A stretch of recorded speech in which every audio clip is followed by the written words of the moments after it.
Jung's shadow integration technique saved his sanity during his Red Book period, but he documented 3 fatal mistakes that caused the exact psychological breakdown he barely survived. In 1916, one of Jung's patients attempted shadow work without following his 4-phase method. She was intelligent, psychologically sophisticated, had been in analysis for 2 years. Jung thought she was ready. Within 3 weeks of beginning shadow integration, she started experiencing what Jung called autonomous possession. The shadow qualities she was trying to integrate, rage, manipulation, cruelty, didn't integrate. They took over. She quit her job in a fit of uncontrollable anger. She sabotaged her closest relationships through calculated cruelty she couldn't stop. She began having episodes where she didn't recognize herself, watching her own behavior as if from outside her body, unable to intervene.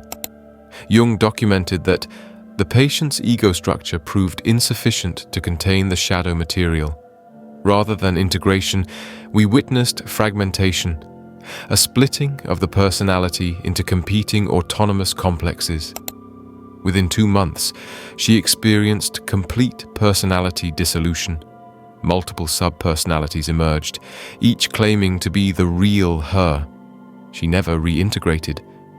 Jung classified it as permanent psychotic break triggered by premature shadow work.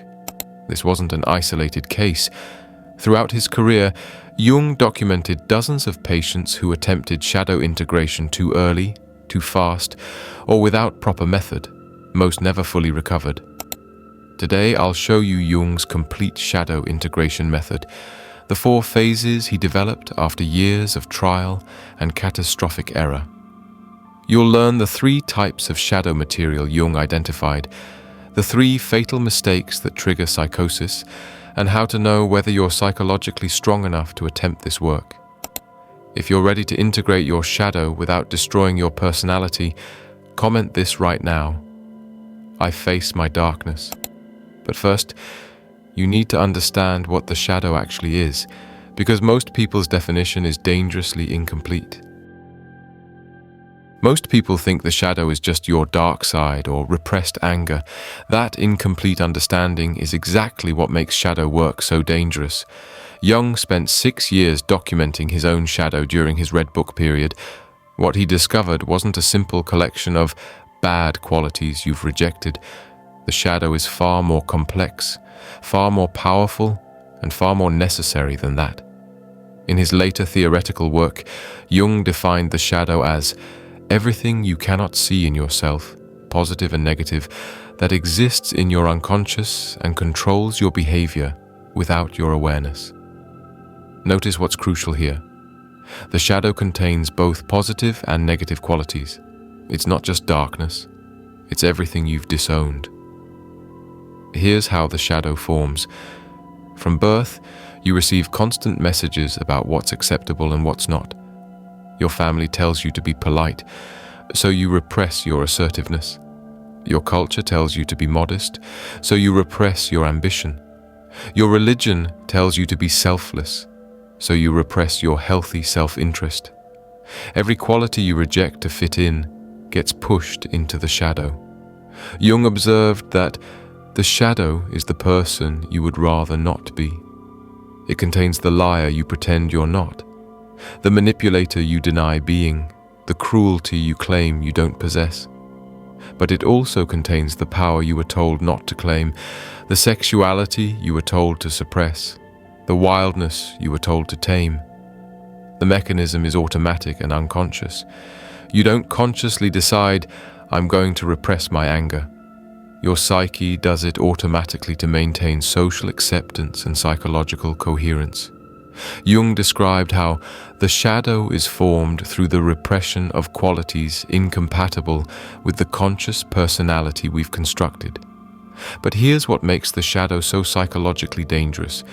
What you reject doesn't disappear. It becomes autonomous.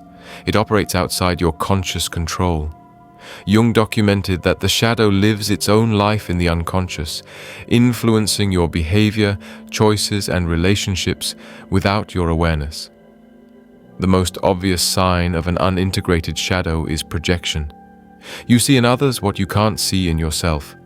The qualities that trigger intense emotional reactions in you, rage, disgust, contempt, those are almost always your own shadow qualities projected outward. Jung was definitive. Everything that irritates us about others can lead us to an understanding of ourselves. Another sign is repetitive self-sabotage. You have a goal, you make progress, then something inside you undermines it. That's often the shadow asserting itself. You consciously want success, but your shadow contains beliefs like, "I don't deserve this," or "ambition is selfish," so it sabotages your conscious efforts. The shadow also appears in your dreams as threatening figures, attackers, criminals, wild animals, shadowy pursuers. Jung taught his patients that the figure in your dream that you fear most is often your own shadow trying to get your attention. But Jung discovered something that changes everything about how we approach shadow work. The shadow isn't your enemy. It's your disowned power trying to come home. Every quality you've rejected contains energy you need. The rage you've suppressed contains your capacity for healthy boundaries. The selfishness you've denied contains your ability to prioritize your own needs. The manipulation you've rejected contains your strategic intelligence. Jung's radical insight was this: to integrate the shadow doesn't mean to become evil. It means to consciously own these capacities so they don't control you from the unconscious. You don't act out your shadow. You acknowledge it exists, understand why it developed, and give it conscious, healthy expression. But before you can integrate your shadow, you need to understand that it exists in 3 distinct layers. Each layer requires different integration approaches. Confuse them, and you risk the exact psychological fragmentation Jung's patient experienced. Jung documented 3 distinct types of shadow material during his Red Book period and decades of clinical work. Each type exists at a different psychological depth. Each requires different integration techniques. Attempting to integrate a deeper layer before you've integrated the shallower ones is what triggers psychosis.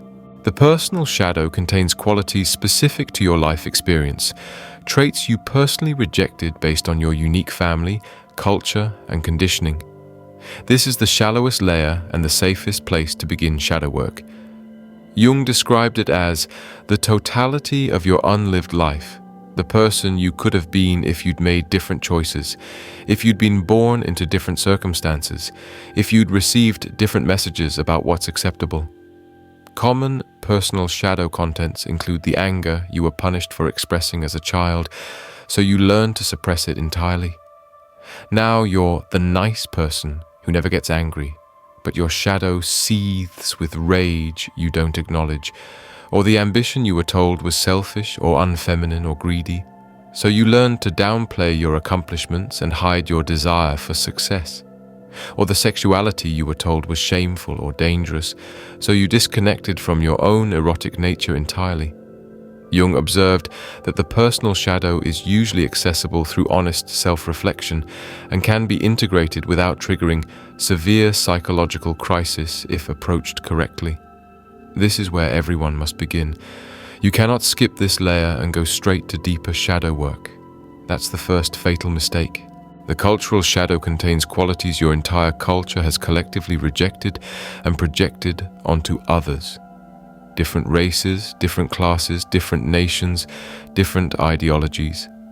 This layer is deeper, more dangerous, and harder to integrate because acknowledging it means questioning the fundamental values of your tribe.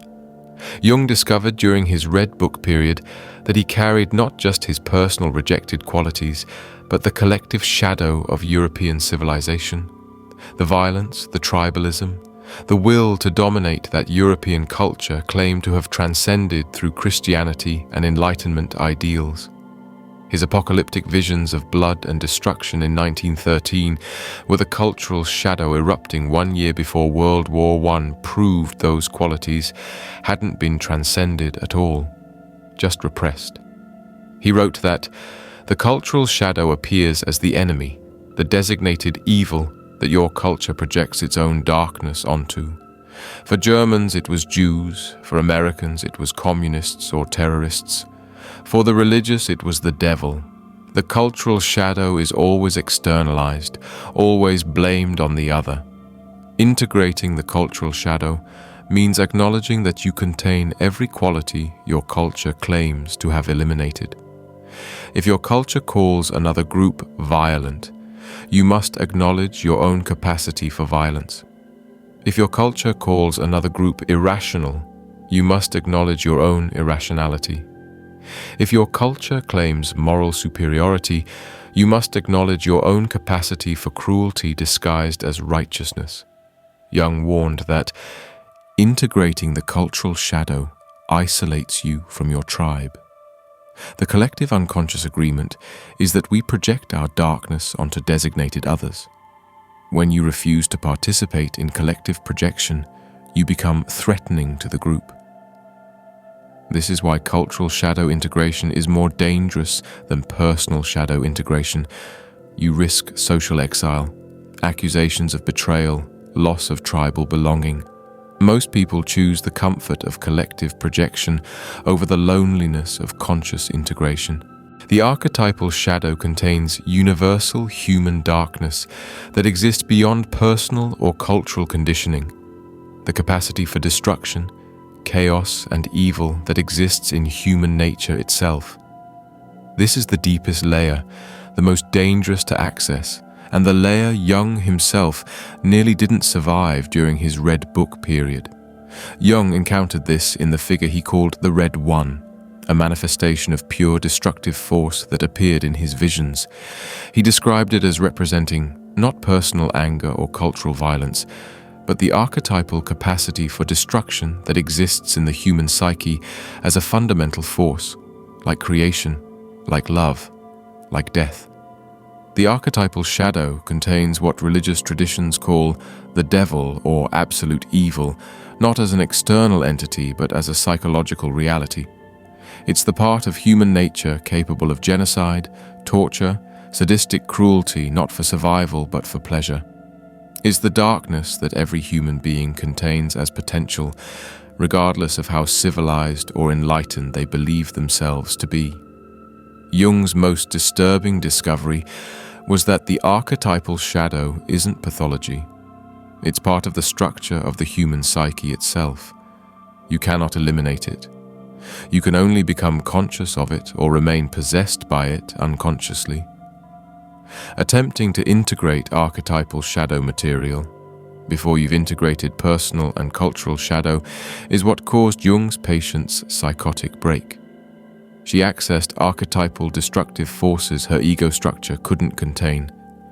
The darkness didn't integrate, it possessed her. Jung's warning was absolute.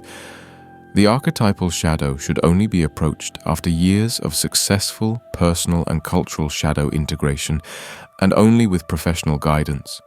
Most people should never attempt this level of work. But whether you attempt it consciously or not, the shadow operates in your life. Unintegrated, it controls you. Integrated, you control it. The question isn't whether to do shadow work. It's whether you'll do it correctly or trigger the 3 fatal mistakes that cause psychological breakdown. Jung documented 3 specific mistakes that cause shadow integration to trigger psychosis instead of wholeness. These aren't theoretical dangers. These are patterns he observed repeatedly in patients who attempted shadow work and never recovered. The first fatal mistake is attempting shadow integration before your ego structure is strong enough to contain what you'll encounter. Jung's patient who experienced psychotic break made exactly this mistake. Jung described how the ego must be robust and well developed before you can safely integrate shadow material. Paradoxically, you must be psychologically healthy before you can do the work of becoming whole. Think of the ego as a container. Shadow integration means pouring powerful, volatile contents into that container. If the container is cracked, weak, or poorly constructed, it shatters under the pressure. Signs your ego isn't ready include persistent dissociation or feeling disconnected from reality, inability to maintain basic life functioning like work, relationships, self-care, active mental health crises like depression, anxiety, or suicidal ideation, recent major trauma or loss, substance abuse or addiction issues, or history of psychotic episodes or personality disorders. If any of these apply to you, shadow integration work is premature and dangerous. You need to strengthen your ego structure first through therapy, medication if needed, building stable routines and developing coping skills. Only after achieving baseline psychological stability should you consider shadow work. Jung was adamant. Shadow integration is not for people in crisis. It's for people who are functional but incomplete, people whose lives work adequately but feel hollow because they're living as fragments of themselves. The mechanism of premature integration breakdown works like this. You access shadow material, rage, sexuality, destructive impulses that you've kept repressed because your ego couldn't handle it. Your ego still can't handle it, but now it's conscious and demanding expression. Your ego fractures under the pressure. You either become possessed by the shadow qualities, acting them out compulsively, or your personality splits into competing sub-personalities, each claiming autonomy. Jung documented that the patient could no longer distinguish between experiencing shadow qualities and becoming them. She didn't consciously own her rage, she became her rage. She didn't acknowledge her manipulative tendencies. She became pure manipulation. That's not integration, that's possession, and it's what happens when ego structure is insufficient. The second fatal mistake is identifying with your shadow instead of integrating it. This is the inflation trap applied specifically to shadow work. Jung observed that when you first encounter your shadow consciously, there's often a seductive feeling of power. You've spent your life being nice and suppressing your edge. Now you're accessing your rage, your cunning, your capacity for dominance. It feels like liberation. But here's the trap. Instead of integrating these qualities, meaning you own them consciously while maintaining your full personality, you identify with them. You swing from, I'm the nice person who never gets angry, to I'm the person who doesn't take anyone's bullshit. You've just created a new persona based on shadow qualities instead of integrating them into wholeness. Jung described a patient who made this mistake. He had been passive, accommodating, unable to assert boundaries. Through shadow work, he accessed his aggressive qualities. But rather than integrating them, he identified with them. He became hostile, combative, burning bridges with everyone in his life. He traded one incomplete version of himself for another incomplete version, just with the opposite polarity. The warning sign is dramatic personality change. If shadow work makes you feel like you've become a completely different person, you're not integrating. You're identifying. Real integration looks like expansion, not replacement. You become more yourself, with access to a wider range of responses. You can still be kind when appropriate, but now you can also be fierce when necessary. You haven't eliminated your conscious personality, you've added to it. Jung taught that integration means your ego consciously owns shadow qualities without being possessed by them. You can access rage when needed, then return to centeredness. You can be strategic and calculating when necessary, then return to openness. The qualities become tools you wield, not forces that wield you.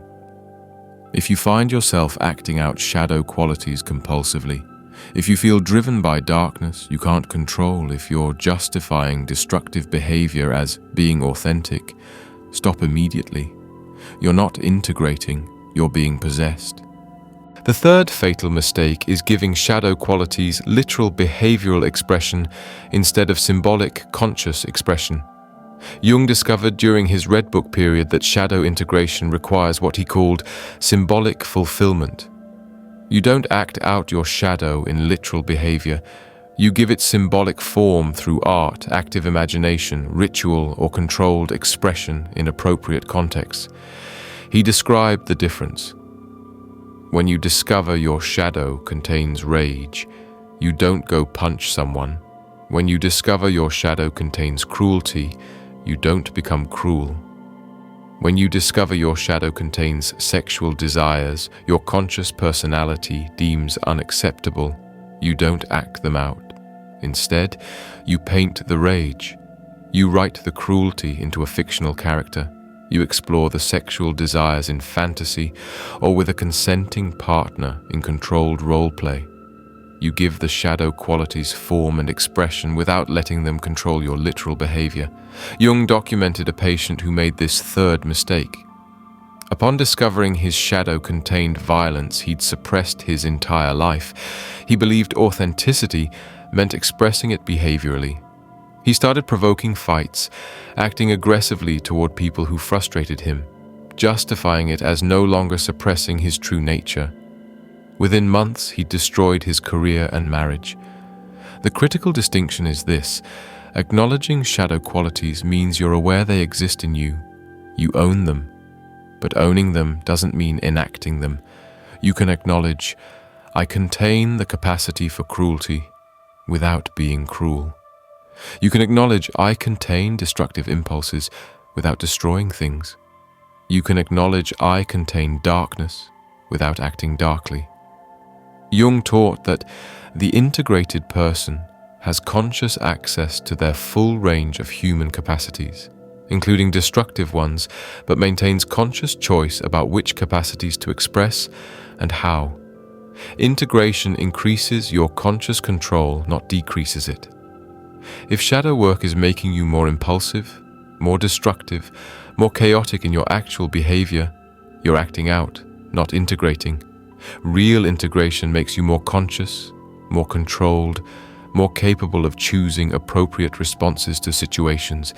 These three mistakes, premature integration, identification instead of integration, and acting out instead of symbolic expression, are what transform potentially healing shadow work into psychologically fragmenting danger.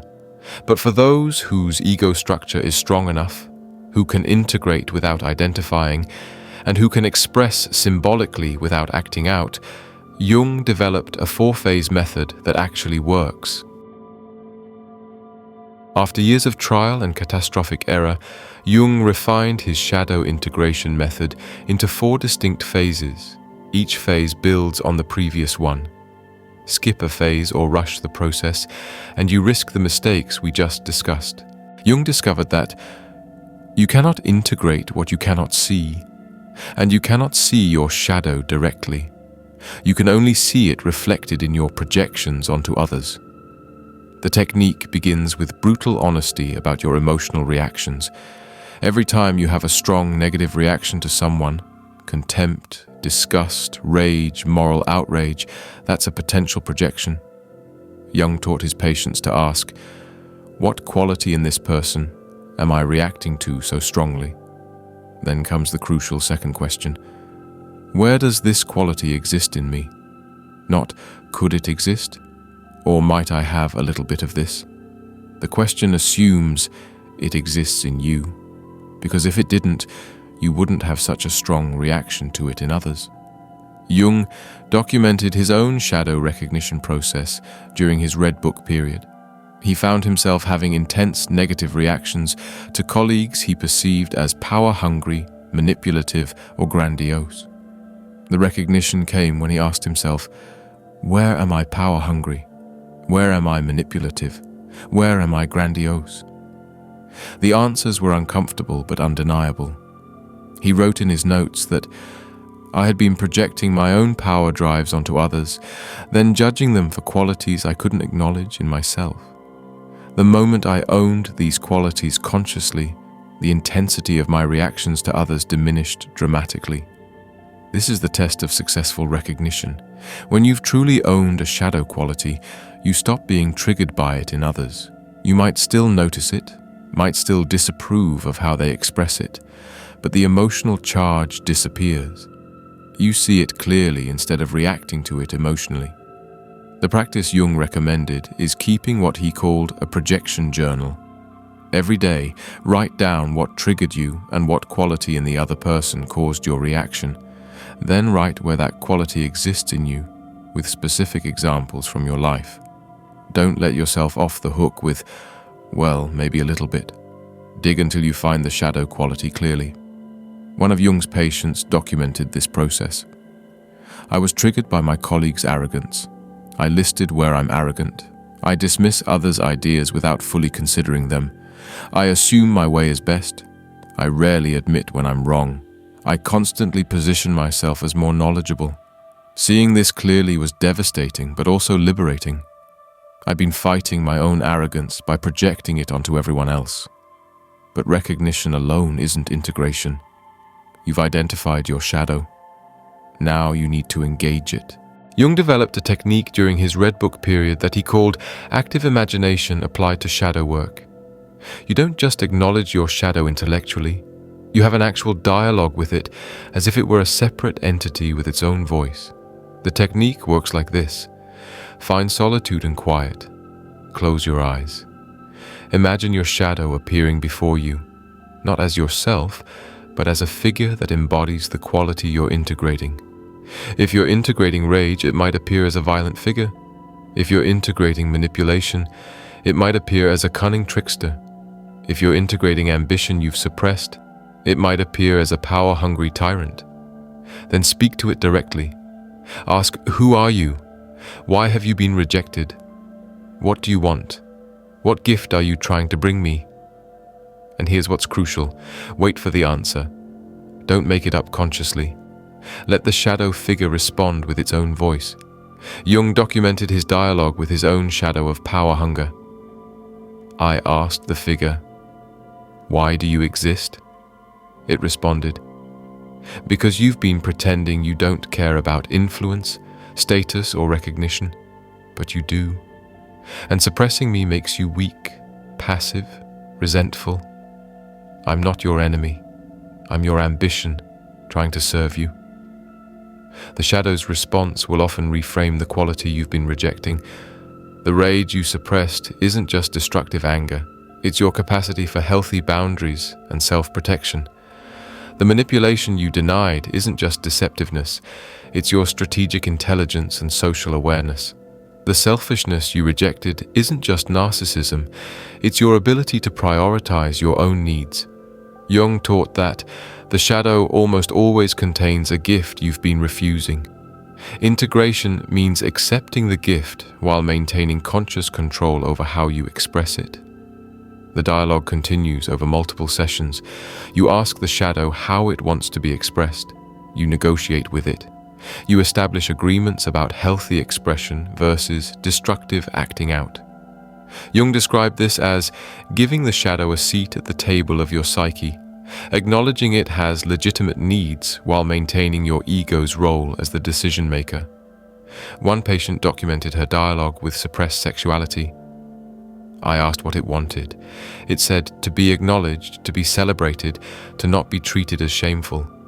I asked how I could honor it without acting destructively. It said, stop apologizing for your desires. Stop hiding your sexuality. Let yourself feel fully without immediately judging or suppressing. The dialogue gave me a path forward. But dialogue creates awareness. Now you need to give your shadow form in the external world. Jung discovered that shadow qualities that remain purely internal remain split off. To integrate them, you must bring them into external reality through symbolic expression. This is where most people get confused and make the third fatal mistake, acting out. But Jung's method is precise. You give the shadow symbolic form, not literal behavioral form. You embody it in art, writing, controlled ritual, or appropriate roleplay. If your shadow contains rage, you don't punch people. You paint the rage onto canvas with violent colors and aggressive brushstrokes. You write the rage into a character in a story. You go to a rage room and destroy objects in a controlled environment. You practice martial arts where controlled aggression is channeled appropriately. If your shadow contains manipulation, you've suppressed because you were taught it's evil. You don't become manipulative in relationships. You study strategy games where cunning is valued. You write about manipulative characters. You acknowledge that Reading people and influencing outcomes is a skill you possess and can use ethically when needed. If your shadow contains ambition you've hidden because you were told it was selfish, you don't become ruthlessly competitive. You set ambitious goals openly. You pursue leadership roles without apologizing. You celebrate your successes instead of downplaying them. Jung emphasized that the key is conscious, controlled, appropriate expression. You're not suppressing the shadow anymore, but you're also not letting it possess you. You're giving it healthy outlets that honor its existence without letting it control your behavior destructively. He documented his own shadow embodiment during the Red Book period. He carved stone sculptures representing his destructive impulses. He painted mandalas representing the integration of light and dark. He wrote dialogues between his ego and his shadow, giving both voices full expression on the page. One patient described her process. My shadow contained cruelty. I'd suppressed my entire life. The capacity to wound with words, to take pleasure in others' pain. Instead of suppressing it or acting it out, I wrote fiction where my characters could be cruel. I explored that darkness through them. It satisfied the shadow's need for acknowledgement without making me cruel in real life. The test of successful symbolic embodiment is this. After expressing your shadow symbolically, do you feel relief? Does the compulsive quality decrease? Can you access the energy without being possessed by it? If yes, you're integrating. If you feel more compelled to act out, more identified with the darkness, more convinced you need to express it behaviorally, stop. You're crossing into possession. But symbolic expression alone isn't complete integration. The final phase determines whether your shadow becomes integrated wholeness or remains a split-off complex. Jung taught that the final phase of shadow integration is establishing conscious control and ethical boundaries around shadow qualities. Integration doesn't mean anything goes. It means you own the capacity while maintaining conscious choice about expression. This phase requires creating what Jung called an ethical container for your shadow. You acknowledge the shadow quality exists in you. You understand its origin and purpose. You've given it symbolic expression. Now you establish clear boundaries about when and how it can be expressed in actual behavior. For example, you've integrated your capacity for rage. The ethical boundary might be, I acknowledge my rage. I no longer suppress it. But I only express it in appropriate contexts, when my boundaries are genuinely violated, when injustice needs confronting, when assertiveness is required. I don't unleash it on random frustrations. I don't use it to intimidate or control others. I channel it appropriately. Or you've integrated your capacity for strategic manipulation. The ethical boundary might be, I acknowledge I can read people and influence outcomes. I no longer pretend I don't have this capacity, but I use it ethically to build genuine connections, to help people see their own blind spots, to navigate complex social dynamics. I don't use it to exploit, deceive, or harm. Jung documented his own ethical containers. I own my power drives, my grandiosity, my capacity for tyranny, but I channel these through my work, building a psychological system, training analysts, establishing my intellectual legacy. I don't dominate my patients. I don't manipulate my colleagues. I've given my power drive appropriate expression without letting it possess me. The critical practice Jung recommended is what he called conscious pause. Before acting on a shadow impulse, pause. Ask yourself, is this shadow quality trying to serve me appropriately right now? Or is it trying to possess me? Is this healthy expression or destructive acting out? Am I choosing this response consciously?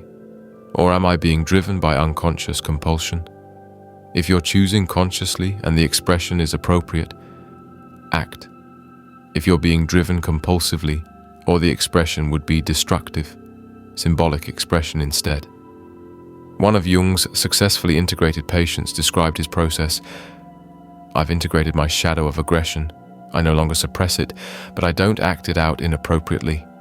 When my boundaries are violated, I feel the aggression arise. I pause.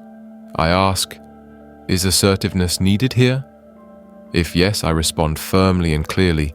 If no, I channel the energy through my workout later. I own it, but I control it. Jung's final insight about integration was profound. The integrated person doesn't eliminate their shadow. They develop a conscious relationship with it. The darkness is still there, but it serves you instead of controlling you. You become whole, not perfect. The sign of successful integration is paradoxical. You become simultaneously more conscious of your darkness and less controlled by it. You can access rage when needed, then return to peace.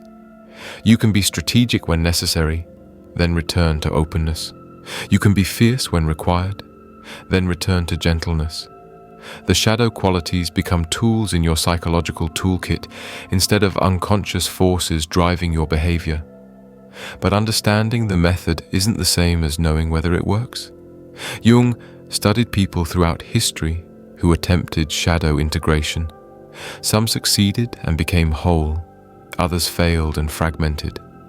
The difference reveals everything about whether this work is worth the risk. Jung spent decades studying historical figures who underwent shadow integration work, some consciously, some unconsciously. Two cases reveal what separates successful integration from catastrophic failure. Robert Louis Stevenson wrote The Strange Case of Dr. Jekyll and Mr. Hyde in 1886, a story Jung later recognized as a nearly perfect depiction of shadow work gone wrong. But what most people don't know is that Stevenson was unconsciously working with his own shadow through the writing process. Stevenson lived a respectable Victorian life, proper, civilized, morally upright, but he was haunted by what he called darker inclinations, desires for freedom, wildness, and experiences his society deemed unacceptable. Rather than suppressing these completely or acting them out destructively, he gave them symbolic form through fiction. Jung studied Stevenson's case and noted that, through writing, Stevenson created a container for his shadow. Jekyll represents the conscious personality, civilized, controlled, socially acceptable. Hyde represents the shadow, wild, instinctual, freed from moral constraint. By giving his shadow literary form, Stevenson integrated it symbolically without being possessed by it. What made Stevenson's approach successful was precisely what Jung would later teach: symbolic embodiment without identification or acting out. Stevenson didn't become Hyde. He wrote Hyde. He explored shadow qualities through fiction, experiencing them imaginatively without expressing them destructively in his actual life. Jung observed that Stevenson maintained his respectable life while giving full expression to his shadow through his work. This is integration, owning the darkness while maintaining conscious control over actual behavior. Stevenson lived a functional, creative, productive life until his death at 44. His shadow became fuel for his art, not a force that destroyed him. The key to his success was maintaining clear boundaries between symbolic exploration and literal behavior. He could write about Hyde's violence without becoming violent. He could imagine Hyde's freedom without abandoning his responsibilities. The shadow served his creativity instead of possessing his personality. August Strindberg, the Swedish playwright, represents the opposite outcome: shadow integration without proper method, leading to psychological fragmentation. Strindberg, like Jung, was brilliant and psychologically sophisticated. He recognized his shadow, his rage toward women, his paranoia, his destructive impulses. He gave these qualities expression through his plays, creating some of the most psychologically penetrating works of 19th century theatre. But unlike Stevenson, Strindberg couldn't maintain boundaries between symbolic exploration and literal behavior. Jung documented that Strindberg didn't just write about his shadow, he acted it out. He became possessed by the qualities he was exploring. Strindberg's 3 marriages all ended in bitter conflict, fueled by the rage he couldn't contain. He developed paranoid delusions that his enemies were trying to destroy him. He had periods of what he called the inferno, psychological crises where he couldn't distinguish his dark visions from reality. Jung noted that Strindberg's mistake was identifying with his shadow instead of integrating it. He explored darkness in his art, but then became the darkness. His ego structure wasn't strong enough to contain what he'd accessed. The outcome was tragic. Strindberg spent the last decades of his life oscillating between brilliant creative periods and psychological breakdowns. He died isolated, paranoid, and unreconciled with most people who'd been close to him. His shadow had consumed him instead of being integrated. Jung's analysis was precise. Strindberg accessed profound shadow material, but without proper method, without maintaining ego integrity, without establishing ethical boundaries. The result was partial possession, moments of integration alternating with periods of shadow domination. What separated Stevenson's success from Strindberg's failure? Jung identified the critical factor, the ability to maintain what he called the observer position. Stevenson could write about darkness while remaining aware, this is my shadow, not my total self. He maintained an observing ego that could say, I'm exploring these qualities symbolically, but I'm not these qualities. That's integration. Strindberg lost the observer position. He became the darkness he was exploring. He couldn't maintain the distinction between I'm experiencing shadow rage and I am rage. That's possession. Jung concluded that shadow integration requires simultaneous engagement and distance. You must engage your shadow deeply enough to understand it, own it, and give it expression, but you must maintain enough psychological distance to avoid being possessed by it. This balance, full engagement with maintained boundaries, is what makes integration possible. This is why Jung insisted on strong ego development before attempting shadow work. Your ego provides the observer position. If your ego is weak or fragmented, you lose the capacity to observe. You become what you're exploring. And that's when shadow work transforms from healing practice into psychological danger.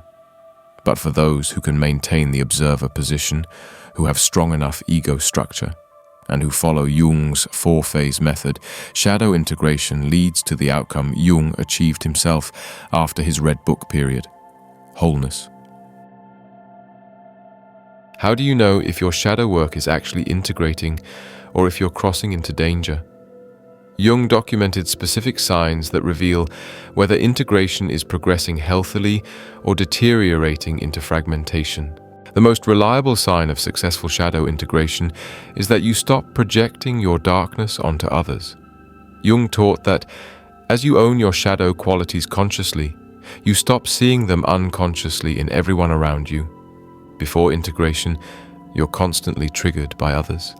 After integration, those triggers largely disappear. You can see the quality in others without strong emotional reaction because you've acknowledged it exists in yourself too. One of Jung's successfully integrated patients described the shift. Before shadow work, I was constantly enraged by people I perceived as manipulative. Every interaction felt like a battle against deception. After integrating my own manipulative tendencies, I can now see when someone is being strategic without feeling personally threatened. I recognize it clearly, but I'm not triggered by it anymore.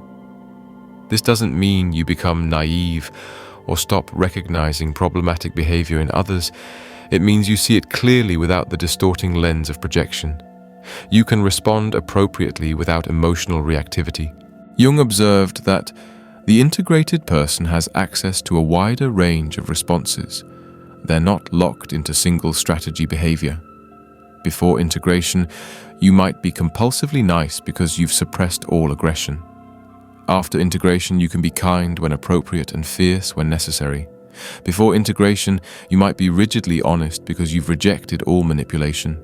After integration, you can be direct when it serves and strategic when needed. Jung documented one patient's transformation. She had been pathologically accommodating, unable to say no, constantly sacrificing her needs for others. Through shadow integration, she accessed her capacity for healthy selfishness and assertiveness. She didn't become selfish, she became flexible. She could still be generous when it felt right, but now she could also prioritize herself when needed. The test is simple. Can you access opposite qualities depending on context? Can you be both soft and hard, both open and guarded, both generous and self-protective? If you're still locked into single strategy behavior, your shadow isn't integrated. It's still controlling you from the unconscious, or you've identified with it and created a new rigid persona. Jung discovered that unintegrated shadow material manifests as repetitive self-sabotage. You consciously want success, but your shadow undermines you. Integration removes this internal conflict. Before integration, you might get close to achieving a goal, then mysteriously sabotage it, missing the important meeting, picking a fight with a key person, making an uncharacteristic mistake. That's often shadow material asserting itself. You don't deserve this, or success makes you like those people you've spent your life judging. After integration, the sabotage patterns decrease dramatically. You can pursue goals without unconscious undermining because your whole psyche is aligned.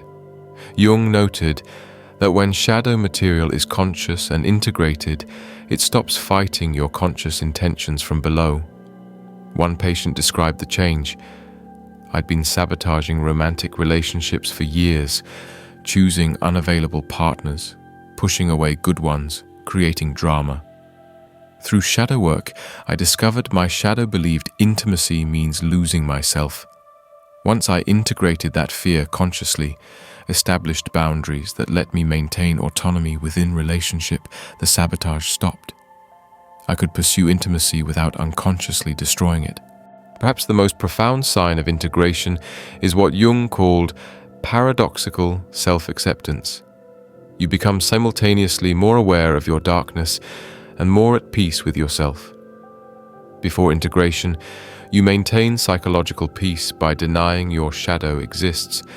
I'm not angry, I'm not manipulative, I'm not cruel. This creates fragile self-esteem dependent on maintaining the denial. After integration, you acknowledge all of it. I contain rage, I contain cunning, I contain capacity for cruelty. But you're more at peace, not less, because you're no longer spending energy suppressing or denying. You're whole, not perfect. Jung reflected on his own process. During my Red Book period, I discovered I contained every darkness I'd spent my career analyzing in patience. This should have devastated me. Instead, it liberated me. I was no longer defending against my own nature. I was simply conscious of it. The paradox resolves when you understand that owning your darkness doesn't make you evil. It makes you complete. The capacity for cruelty exists in you, but so does the capacity for kindness. The capacity for destruction exists, but so does the capacity for creation.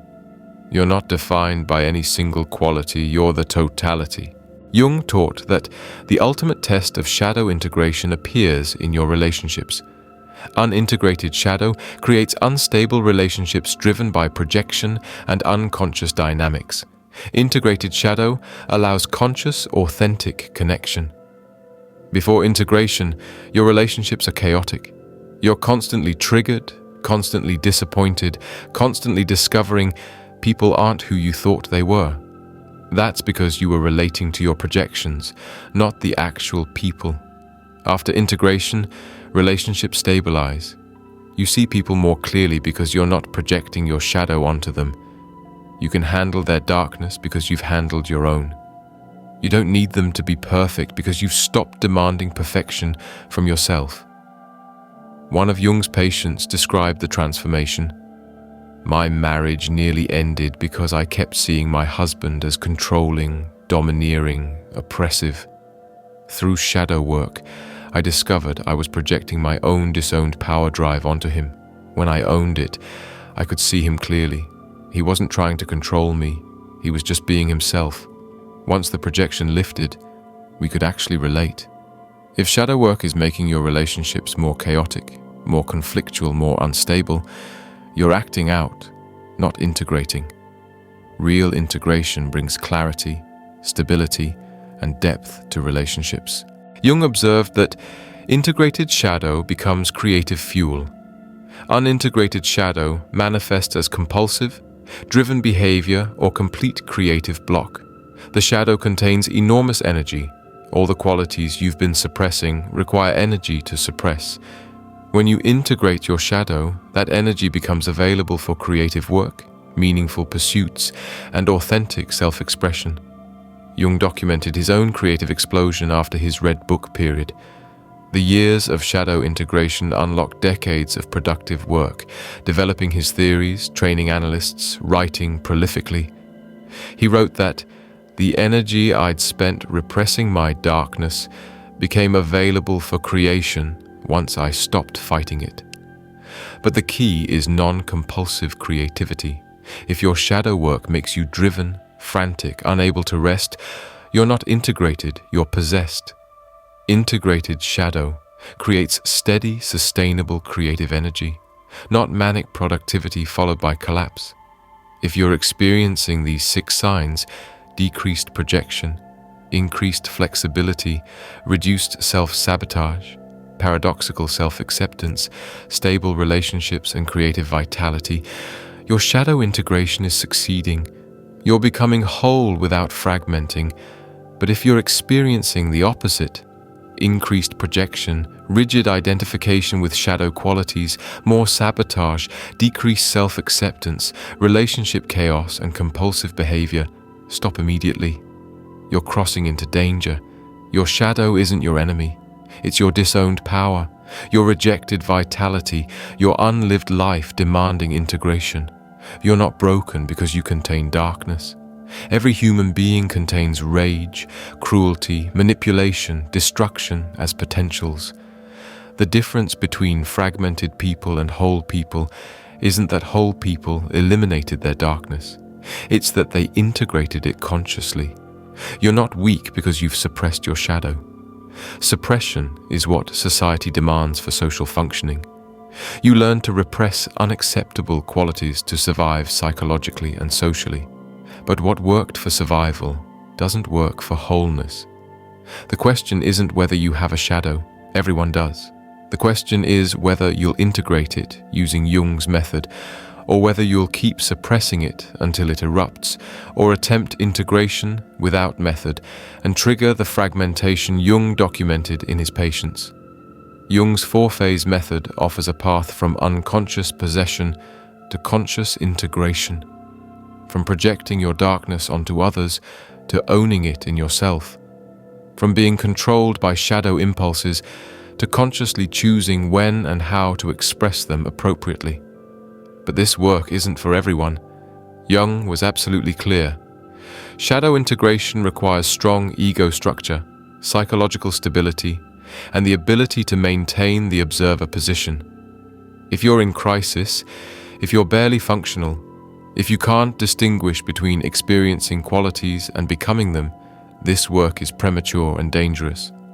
For those who are ready, who have baseline stability, who can engage deeply while maintaining boundaries, who can express symbolically without acting out, shadow integration transforms curse into gift. The qualities you've spent your life fighting become sources of strength. The energy you've spent suppressing becomes fuel for creation. The fragmentation becomes wholeness. Comment below which type of shadow material you're working with. Type 1 for personal shadow, Type 2 for cultural shadow, or Type 3 if you're attempting archetypal work, though Jung would strongly advise against Type 3 without professional guidance. Let's build a community of people doing conscious shadow integration instead of unconscious shadow possession or premature fragmentation. If this method for integrating your darkness without destroying your personality resonated with you, hit that like button. You've joined the rare few who understand that wholeness requires owning your full humanity, light and dark. Subscribe for more explorations of Jung's most dangerous techniques, the methods that transform psychological fragmentation into integrated wholeness. And if you want to understand where Jung discovered this shadow integration method, watch my previous video on his Red Book period, 6 years of voluntary psychosis, where he documented the entire descent and return. You'll see exactly what he encountered in his own shadow and how he survived it. The link is on screen now. Your shadow has been controlling you from the unconscious your entire life. Jung's method proves it's possible to integrate it without fragmenting. The question is, are you psychologically strong enough to begin? Thank you for watching. See you in the next dimension.